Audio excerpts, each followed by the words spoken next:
everybody. Assalamu alaikum. This is Afid and Salma in front of you.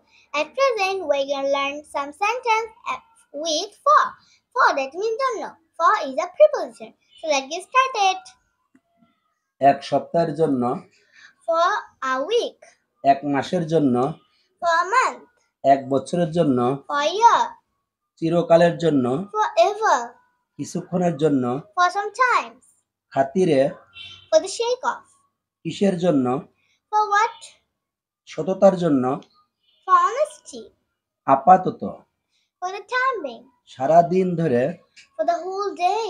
2 ঘন্টার জন্য, For 2 hours. বিক্রয়ের জন্য, For sale.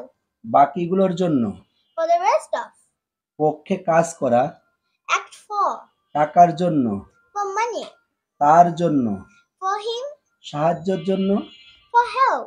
হাঁটার জন্য, For work. রাতের খাবারের জন্য, For dinner. নিশ্চিতভাবে, For sure. কিছু কাজের জন্য, For some work. Thanks to everybody. Pray for me. If I made any unintentional mistake, please pardon me. Allah Hafiz.